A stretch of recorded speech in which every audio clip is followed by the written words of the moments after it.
Hi, HIGHROCK. Welcome to worship today. As we enter into this time together to connect with God and to connect with one another, know that we are grateful that you are here. We'll hear from Pastor Dave today as he explores our value of honesty. And so in that spirit, I'd invite you to be honest with yourself about how you're entering worship. Know that however that shows up for you today, that is okay, and that God welcomes you into this time together.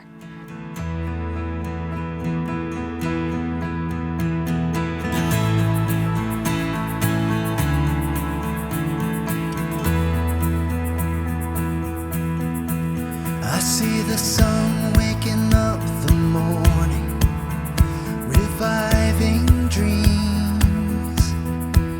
I feel the wind on my back with promise, reminding me there's a garment of praise for heaviness.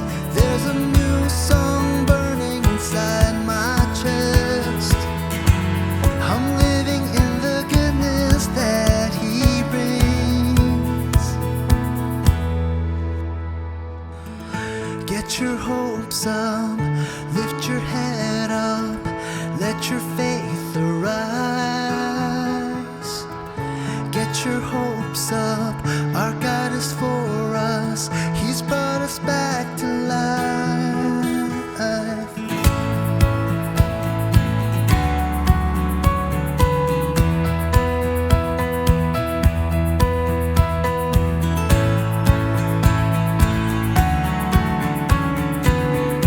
I see the sun. I see the sun waking up the morning, reviving dreams. I feel the wind on my back with promise, reminding me there's a garment of praise for heaviness. There's a new song burning inside my chest. I'm living in the goodness that He brings. Get your hopes up, lift your head up, let your faith arise. Get your hopes up, our God is for us, He's brought us back to life. Get your hopes up, lift your head up, let your faith arise. Get your hopes up, our God is for us, He's brought us back to life. Christ before me, Christ behind me, I am firmly held in His mercy.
speechless in grace and mercy. There is nowhere we can hide from your love. You are steadfast, never failing. You are faithful. All creation is in awe of who you are. You're the healer.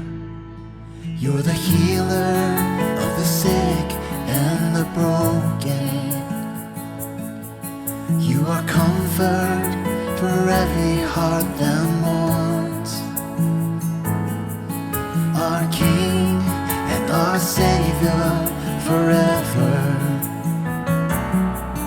For eternity we sing of all you've done. For eternity we sing of all you've done. And we sing, God with us, God for us. Nothing can come against, no one can stand between us. God with us, God for us. Nothing can come against, no one can stand between us.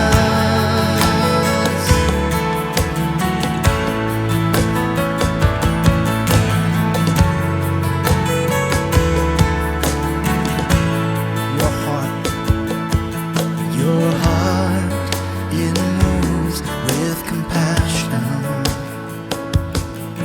There is life, there is healing in your love. You're the Father, the Son, the Holy Spirit. For eternity we sing of all you've done. And we say, God with us, God for us. Nothing can come against, and no one can stand between us. God with us, God for us. Nothing can come against, and no one can stand between us.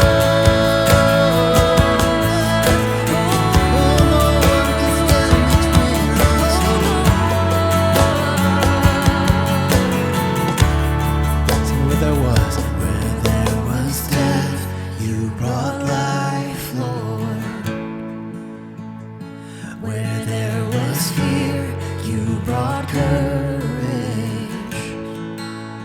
When I was afraid, you were with me. And you're lifting me up. And you're lifting me up. Where there was death, you brought life, Lord. Where there was fear, you brought courage. When I was afraid, you were with me. And you're lifting me up.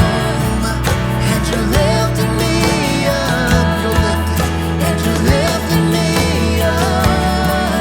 And you're lifting me up.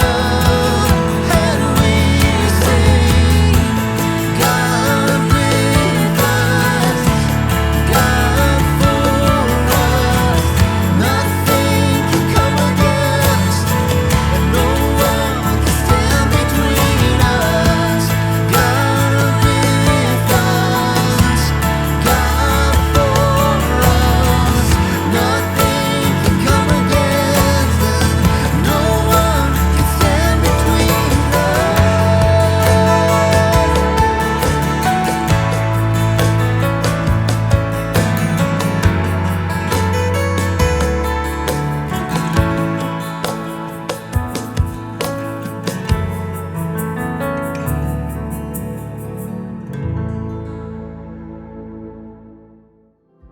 One thing I appreciate about High Rock is just the overall honesty that's brought to the table in the pulpit, as well as in our small groups, accountability groups. I remember one time coming to church early on when I started coming to High Rock, and one of our pastors started talking about their struggles around pornography or their struggles within their own marriage. And I couldn't believe what I was hearing sitting in the pews. Just the amount of honesty and vulnerability that came forward really had me starting to question, am I being honest too? And to be part of a community that's honest is one of the best ways to have accountability, to go deeper in faith. And I feel like this is just the great environment for us to grow in our faith and also coming to the Lord.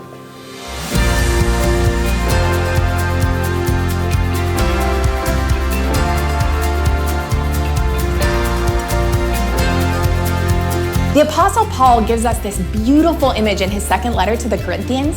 It says, we have this treasure in jars of clay. And a clay jar, it's really not all that remarkable, is it? It's actually kind of ordinary. And you know, so much of the time, we kind of feel shame about our ordinariness. We live in a world that values the impressive, the special, the remarkable. So we exhibit our skills, our strengths, and our successes. We present an incomplete picture of who we are, even to the church. But hiding behind our friendly smiles and polite pleasantries, there are real life issues. Things we never talk about. Insecurities we carry, wounds from our past, secret struggles or challenges that we never let surface. But here's the thing. God chose to meet us right smack dab in the middle of our ordinary, real life, complicated stories. There's this concept in Japanese art called kintsugi. When a piece of pottery gets broken, artists bond the pieces together again by aggrandizing the cracks with gold. So you get these beautiful pieces of pottery with cracks all over them, but the gold shines through all the broken places. The Japanese believe that the stories of brokenness that you can see through the gold make the pottery even more beautiful than they were before. It's the same way with Jesus. Where we're fractured, he offers to aggrandize the broken pieces with himself. Jesus doesn't throw away our fragments. He doesn't ignore them, avoid them, or pretend they aren't there. Instead, he fills them with himself. And that's a strength that grows and it multiplies. Because when I can be honest about the places in my life that God has brought me healing and wholeness, the places where I still need God's light to bring me healing and wholeness, it invites others to be honest about their own lives too. And when we're honest about our real life messiness, sin and shame, they start to lose all of their power because they can only lose their power when they're brought into the light.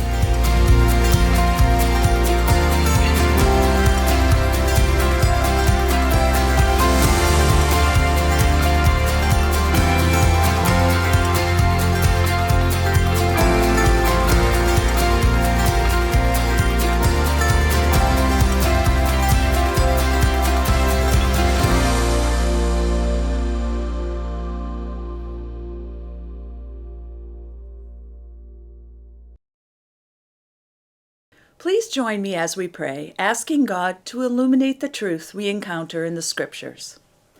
Heavenly Creator, as we hear your word today, may the Holy Spirit open our hearts and lead us to find truth and grace. May Christ be our guide and the only foundation upon which we stand. In His holy name we pray. Amen. Today's reading from the Word of God comes from the book of Jeremiah, chapter 17, verses 9 through 10. Pull it up on your Bible app, open your Bible, or follow along on the screen as I read. That's Jeremiah 17, 9 through 10. Hear the word of the Lord. The heart is deceitful above all things and beyond cure. Who can understand it? I, the Lord, search the heart and examine the mind, to reward each person according to their conduct, according to what their deeds deserve. This is the word of the Lord. Thanks be to God.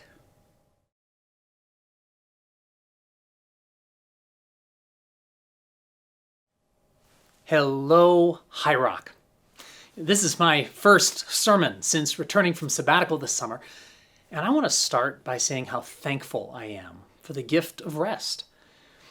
The past 18 months have been difficult for people in many roles, including for pastors. This time away has been life-changing in ways that I hope will enable me to serve God and you more richly in the months and years ahead. So thank you for giving me this time. This Sunday marks the beginning of a new school year and also the start of a new sermon series. Over the past several years, all the High Rock churches collaborated to identify the unique constellation of qualities that make High Rock High Rock. All churches share a lot in common. Our mission is shaped by Jesus' Great Commandment and Great Commission. But within that, what makes our culture distinct? Through an extensive series of interviews of members from all of our congregations, we identified 5 values that High Rock holds dear that are not necessarily prioritized in the same way in other churches. If you're relatively new to High Rock, we're so glad that you're here. And this is a great place to begin getting to know what High Rock is all about. Because in this series, we're going to examine those values, starting today with honesty. Well, I know that one sounds simple. From the moment we learned to communicate, we were admonished to be honest. How does that distinguish us? Almost everybody agrees that in most cases, honesty is the best policy. And yet, most of us lie. A lot.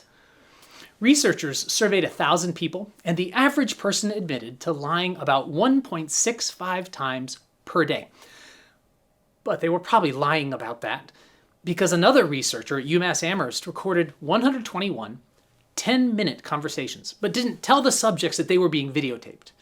When it was revealed that this conversation was on camera, 60% of participants immediately confessed to lying about something during that discussion, admitting to an average of 2 to 3 lies each in just 10 minutes of casual conversation with a stranger. Well, that seems more consistent with other research claiming that we're lied to as many as 200 times per day. That is a lot. But I don't think even that comes close to the real number of lies that we tell or hear each day. Because most of the lies that we tell are to ourselves. We do this in a million ways. For example, during the pandemic, like many people, I gained a lot of weight.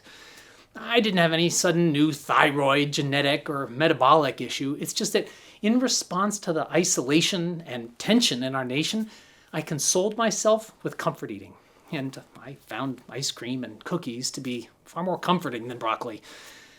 I was already plenty soft around the middle before the pandemic. And I knew that I was gaining weight as the pandemic wore on, but I mostly ignored my scales protests by convincing myself I'd probably just added a lot of new muscle. I mean, a lot of new muscle because, spontaneous muscle growth is pretty common in guys my age. Well, anyway, I started having some minor medical annoyances, and eventually I admitted to my wife that I'd probably be healthier if I lost those extra 10 pounds of fat that I'd added alongside all that new muscle. To which she very gently replied that perhaps my estimate was slightly off. What? No. So to prove the point, I lost 10 pounds. And it quickly became clear that my wife was right. I still had another 10 pounds to lose. But then I lost that, at which point I looked in the mirror and realized, weird, I still have about 10 more pounds to go. So I lost that, and yet I still wasn't where I expected to be. Now I think I'm approaching a healthy level, but I'm less certain because I thought the same thing 35 pounds ago. I was just lying to myself. A lot of us do this in every part of our lives. By definition, 50% of people are above average and 50% are below. But various studies have found that 88% of college students rate themselves above average drivers. 90% of college professors insist that they're above average teachers. And 99% of high school students believe that their social skills are above average. It's not just our superior abilities or how much hair we're losing in middle age that we lie to ourselves about. Indeed, those may be the least destructive lies we believe. For example, perhaps we lie to ourselves that we just grew apart from our former friend or ex-spouse so that we don't have to take responsibility for the ways that we behaved immaturely or selfishly. So we carry that same behavior into our next relationship and we do it again. Or maybe we lie that our addiction to porn or day drinking or something else, it's a bad habit. It's not harming anyone. I could stop anytime. So we don't get the help that we need. We lie to ourselves that we really need to catch up on the latest headlines or our friends' activities, when in fact we're constantly scrolling our phones because it lets us avoid the vulnerability of being fully present in real relationships. We lie a lot more than most of us are even aware of. Indeed, those lies we're unaware of may be among the most dangerous. For years, I lied to myself that if I was busy doing church work, I was automatically doing God's work. That meant I could pack my schedule with tasks that are easier or more enjoyable to justify ignoring the Holy Spirit, calling me to work that's more important but more taxing. I've lied to myself many times that my leadership was shaped by sacrificial love and godly ideals, when in fact, sometimes I was acting out of self-centered fear and using power to protect myself. Many of us, including me, lied to ourselves that racism was terrible. In the past, back in the days of slavery or Jim Crow, thankfully that's behind us since the Civil Rights era. We even had a black president, so we can't be racist.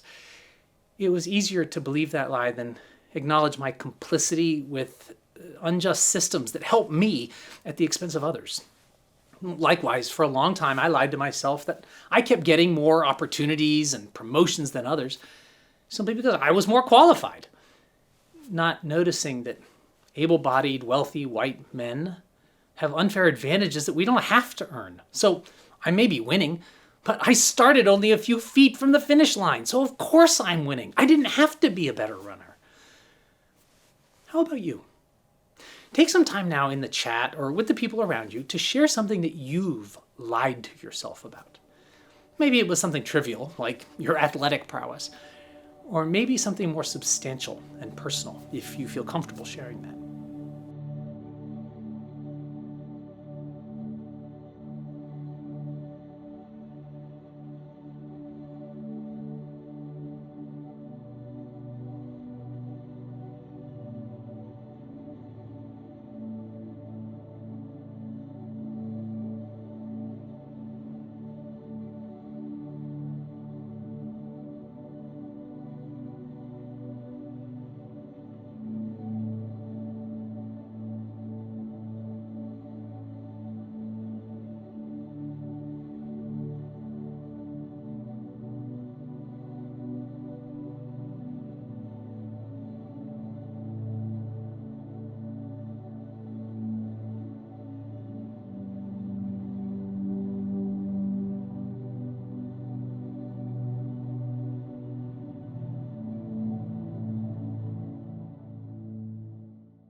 Welcome back.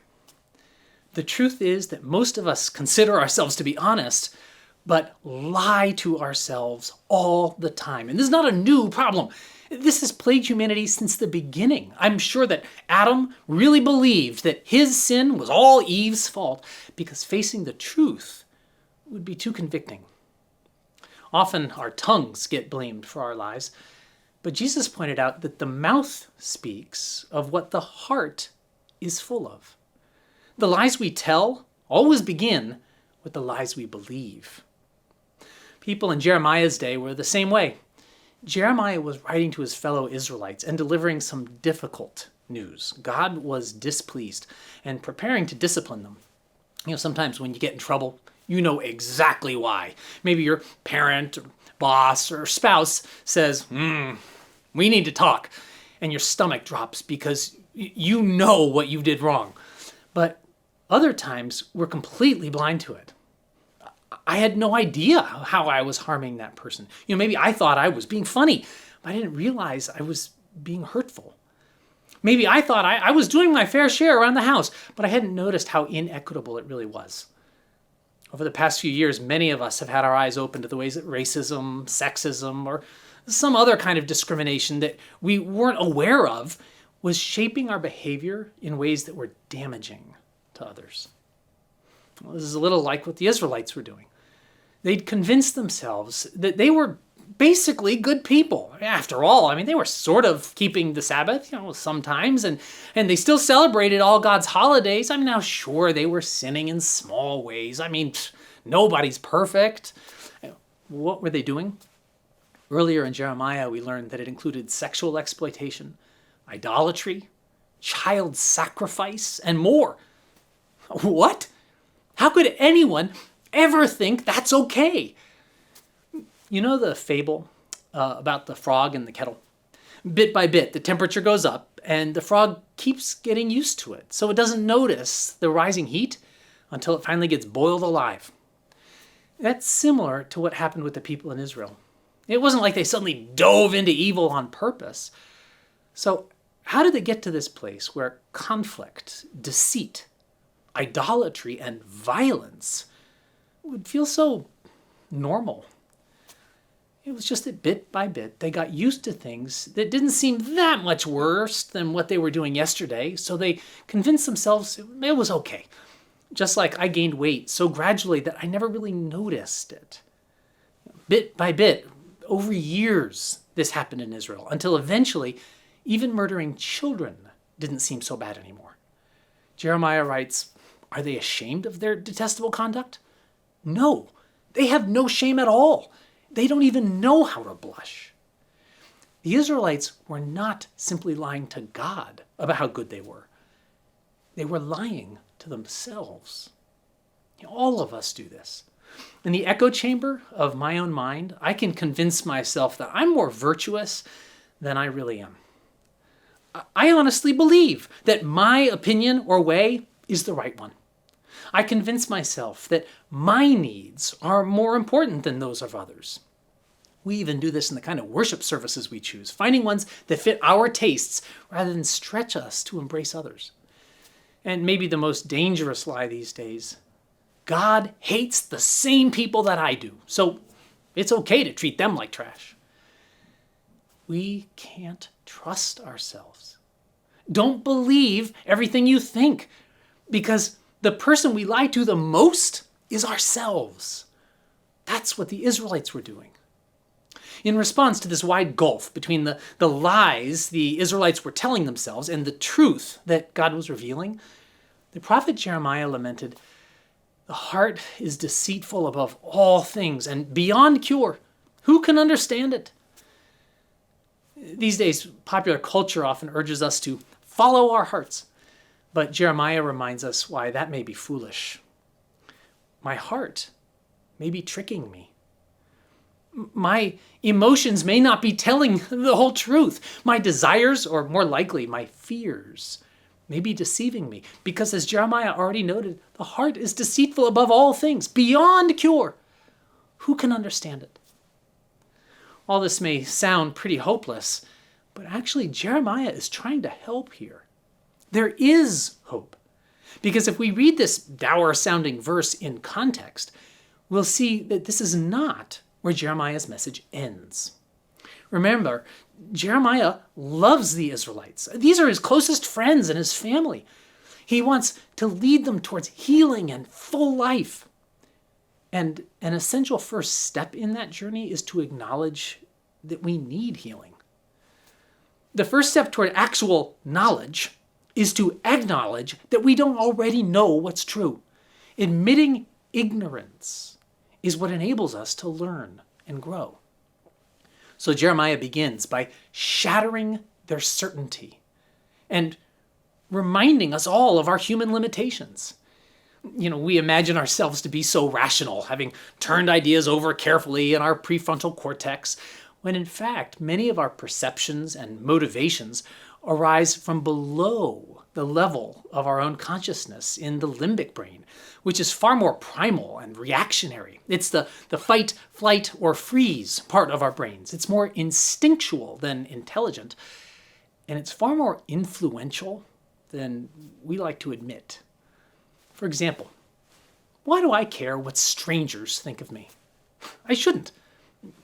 They don't even know me. They certainly don't love me or have my best interests at heart. I have plenty of friends and family, so why am I so driven to be a people pleaser? Desperate to impress or appease people I don't even know. And why? Having seen how counterproductive this is and committing to never doing it again, do I immediately feel anxious and obsessed when some stranger seems to give me the side eye or makes an uncharitable comment on a Facebook thread. Many of us resonate with Paul's complaint. I don't understand what I do. For what I want to do, I don't do. But what I hate, I do. It's not rational. I'm not as rational as I'd like to believe. I'm driven by emotions, resentments, fears, and desires. Indeed, the heart is deceitful above all things and beyond cure. Who can understand it? But this isn't a rhetorical question. It's an invitation. Who can understand it? Well, it's in the next verse. I, the Lord, search the heart and examine the mind. God knows what's really going on inside us. God sees what's true and false, what's delightful and what's destructive. God sees right through all of our mixed motives, and God is ready to rescue us from our own delusions. So Jeremiah cries out to God, "Heal me, Lord, and I will be healed. Save me, and I will be saved." Salvation from this trap sounds great, but how can we experience that ourselves? First, we need to acknowledge that we need God's help in this area. Honesty begins when we confess that we've been lying to God, others, and ourselves, and we can't even see the truth clearly on our own. Then, we need to spend time with God. My own experience is that regular rhythms of silence and stillness are essential if we're truly going to hear from God's Holy Spirit and from our own emotions. Do you remember that time that Elijah heard God speaking with a gentle whisper? Most of our lives are so crammed with noise that we can't hear God. Our smartphones have robbed us of true silence. And our FOMO packs our schedules so that we have no space for stillness anymore. But deliberate silence and stillness are required if we want to hear from God and truly learn about ourselves. We read about one of David's quiet times with God in Psalm 139. He begins his prayer, "You've searched me, Lord, and you know me. You know when I sit and when I rise, you perceive my thoughts from afar. You discern my going in and my lying down. You're familiar with all of my ways. Before a word is on my tongue, Lord, you know it completely." God knows David in a way that even David doesn't. So David asks God to share what the Holy Spirit sees in David's heart. So he finishes his prayer with a prayer that's useful for all of us. It's one that I use often. "Search me, God, and know my heart. Test me and know my anxious thoughts. See if there's any offensive way in me, and lead me in the way everlasting." Pray that, and then wait. Listen. Listen to your heart. What's really going on in there? Evaluate what you discover in light of what God says is true.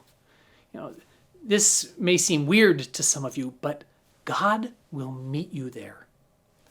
In my prayer times, God regularly helps me see my mixed motives, my excessive anxiety, my limits, my jealousies, and my sins. God helps me become suspicious of the self-vindicating or self-condemning lies I sometimes tell myself. Our hearts can be deceitful, and if not for God's intervention, it truly would be beyond all cure. But God promises to give us a new heart if we humbly seek the Lord and long for truth. In addition to silence and stillness, There are many tools that can help us discover the deceptions in our own hearts. Proverbs 20 says, "The purposes of a person's heart are deep waters, but the one who has insight draws them out." So it requires work to see what's really going on inside, but God assures us it can be done. Using tools like the Enneagram have helped me identify my true motives and fears. Some of those reflect my brokenness, but others are truly beautiful. And this tool helps me see both. There's no better way to get started with this than the book from HIGHROCK's own Doug and Adele Calhoun, our pastors of spiritual formation. It's a book titled Spiritual Rhythms for the Enneagram, a handbook for harmony and transformation. It's truly fantastic. Peter Scazzero's book, Emotionally Healthy Spirituality, has also been a tremendous gift to me and many HIGHROCKers. Among other things, it introduced me to the Genogram, which exposed healthy and unhealthy patterns that have been passed down to us through the generations. Pete likes to say, Jesus may be in your heart, but Grandpa is in your bones. Knowing the ways that we were shaped can help us see dysfunctions from our past so they won't quietly keep controlling us. Theologian John Calvin insisted that there can be no true knowledge of God without knowing ourselves, and no true knowledge of ourselves without knowing God.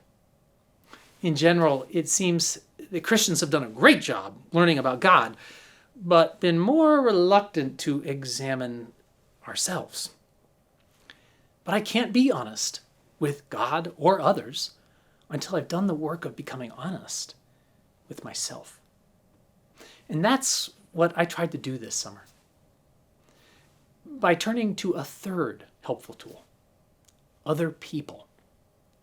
This June, I signed up for a counseling intensive, which was 3 hours a day, 5 days a week, with a Christian therapist who specializes in work with pastors to help me see the truths about myself that I'd kept hidden, even from myself. It was intense and exhausting, empowering, embarrassing at times, encouraging at others, and unexpectedly liberating. It helped me see things that I'd been unconsciously avoiding for years because they were painful or they contradicted the idealized story that I want to believe about myself. Some people have been surprised or even scandalized that a pastor like me would seek counseling, but the word therapist comes from the Greek word the Bible uses to describe healing. We don't hesitate to visit a doctor when we have a problem in other parts of our bodies. Why would we hesitate when we have a problem in our minds, moods, or motives? Besides, given the influence I have by virtue of my role as your pastor, I think it would be irresponsible and reckless to not get counseling. In my role, my blindness or biases can sicken many people, and my health could help heal many people. But I can't help you if I'm not honest with myself first. So after that intensive, I took 2 weeks off to enjoy my family. And then I did it again. Another therapist for another 15 hours. And the second week was even more humbling and powerful than the first. God was able to expose long-standing wounds and sins and bring grace and healing. It was life-changing.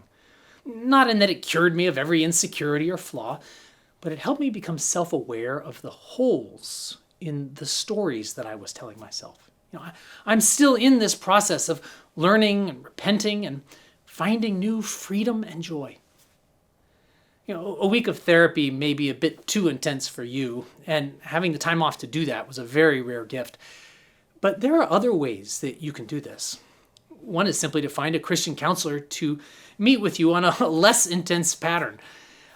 I know many of you have struggled to find enough Christian counselors in the Boston area, but I can tell you from personal experience that I found meetings over Zoom can also be profound. So don't let geography be the limitation. A more gentle way to begin may be to meet with one of the HIGHROCK guides who are not licensed therapists, but are just other church members who've been trained in the art of spiritual listening. They can help you hear what God and your heart are saying that you might have missed on your own. Best of all, it's completely free. You can learn all about it on our website. Maybe a first step might be to ask trusted people who are close to you to share what they see in you. Ask your spouse, your kids, your small group, or your employees, especially if they're leaving, so it's really safe for them to be honest. What weaknesses or sins do you see in me that you're not sure I see? And what strengths or gifts do you see in me that you're not sure I see? Often God uses other people to speak truths to me that I've been slow to hear. I learned a lot this summer. But most of all, I learned that while I excel at social awareness, self-management, and social skills, I'm behind the curve on the fourth element of leadership, self-awareness. I often don't recognize my own emotions, which allows them to control me because I don't even realize they're there. It was finally time to be more honest with myself. Well, if you're new to HIGHROCK, I'd love to tell you that this is the best church in the world. I'm the greatest pastor in the world. I'd love to tell you that all our theology is airtight and we are right about everything. But none of that's true. We will never be a perfect church. But what we strive to be is an honest church. Honest about our gifts and our weaknesses. Honest about our convictions and our questions. Honest that we're so thankful for God's grace because we all need it. Some of you may be here because you were somewhere else that didn't allow you to be honest about who you are or the questions that you have. At HIGHROCK, one of our key values is honesty about all of that, and honesty about the limits of what we know, even about ourselves. Friends, many of us are trapped by the lies that we tell ourselves. We're trapped in shame, trapped in despair, trapped in bitterness, trapped in destructive patterns. Until there's honesty about our sins as individuals or as a society, there can't be confession, repentance, restitution, or reconciliation. There can't be healing. It all begins by pursuing the truth. But if you do that, you'll see some hard things. A few of them are going to hurt. It definitely did for me. But I make you a promise. Actually, it's not my promise. It's Jesus' promise. He declared, "Then you will know the truth, and the truth will set you free."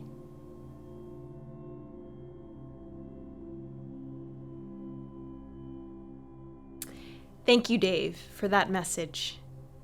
As we come to the table and receive the bread and the cup, we are reminded that we are not alone.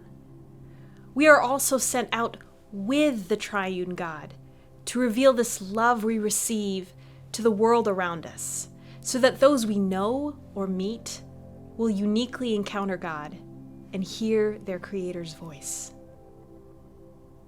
Hear these words as they are given to us by the Apostle Paul.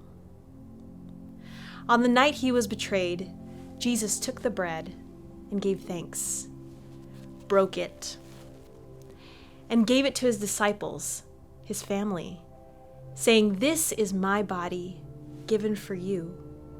Remember me as you take and eat." After supper, he took the cup and blessed it and gave it to his disciples, saying, "This cup is the new covenant made with my blood for the forgiveness of all your sin. Drink it as you remember what I have done." Wherever you are, take some time to share the bread and the cup with one another. Or you can pray the words of blessing that will be on the screen. These are the gifts of God for the family of God.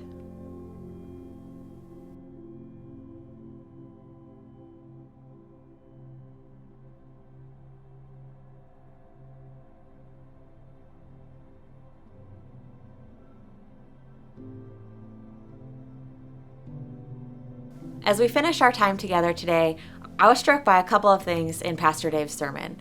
One, the gift of being honest with ourselves is an invitation to God into transformation that leads to more wholeness. But secondly, that invitation often comes through being part of an honest community. These are communities where we can tell the truth and receive hard words from friends with love. And all of these things invite us to be more of a witness to the world about the kind of love and honesty that God offers all of us. So I'd love to invite you to consider being a part of one of our HIGHROCK communities where we really try to do that together. In the fall, we're excited to relaunch with some new opportunities, new ways to get involved in communities, whether that's through a small group or through a local worshiping body. There are so many ways for you to get connected to this kind of a community where we can seek honesty and godliness together for the transformation of ourselves and ultimately for the transformation of the world. And so, friends, head to our website today to find out how you can get connected to God's people, to God personally, and to God's purposes so we can go and love and serve the world. With this, receive this benediction. Friends, God loves you, God sees you, and God knows you. God invites you into this partnership of transformation because of that deep, deep love. So go in peace.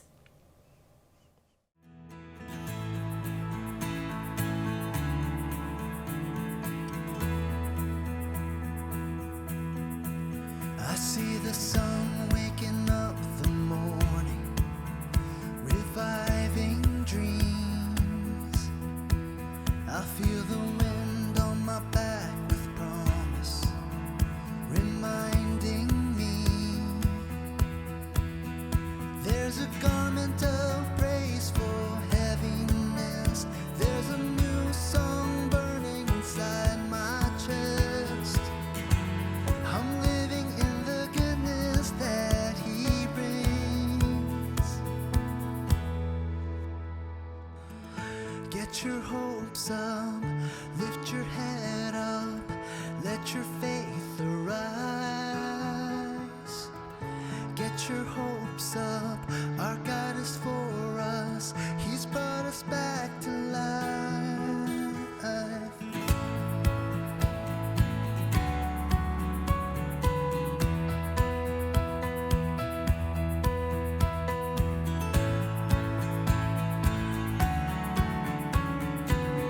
Sing, I see the sun. I see the sun waking up the morning, reviving dreams. I feel the wind on my back with promise, reminding me there's a garment of praise for heaviness. There's a new song burning inside my chest. I'm living in the goodness that He brings. Get your hopes up, lift your head up, let your faith arise. Get your hopes up, our God is for us, He's brought us back to life. Get your hopes up, lift your head up, let your faith arise.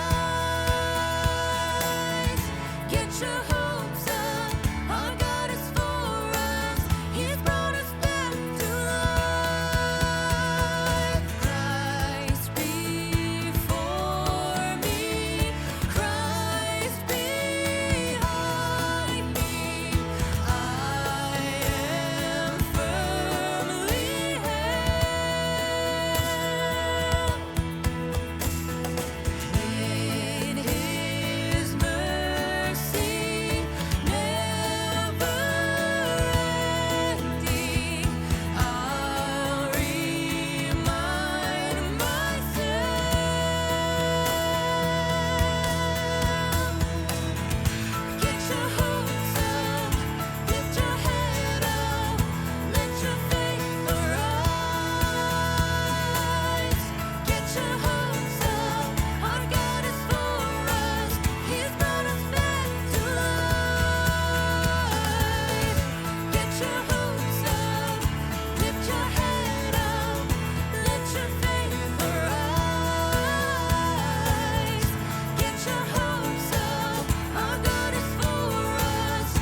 is nowhere we can hide from your love. You are steadfast, never failing. You are faithful. All creation is in awe of who you are. You're the healer. You're the healer of the sick and the broken.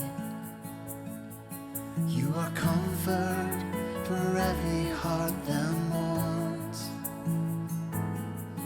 Our King and our Savior forever. For eternity we sing of all you've done. For eternity we sing of all you've done. And we sing, God with us, God for us. Nothing can come against, no one can stand between us. God with us, God for us. Nothing can come against, no one can stand between us.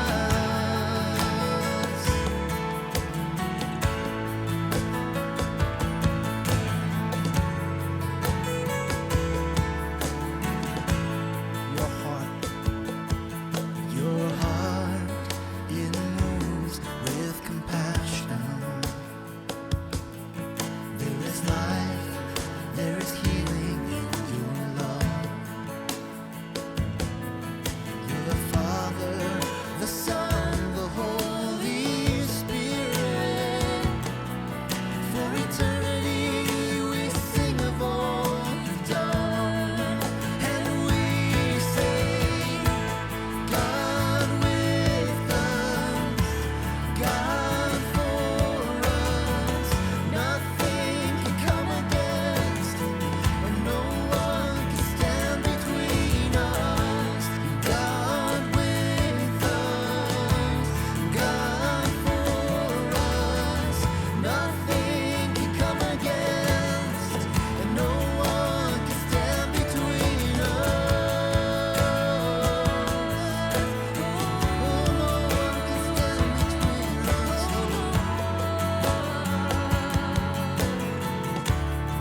So where there was death, you brought life, Lord. Where there was fear, you brought courage.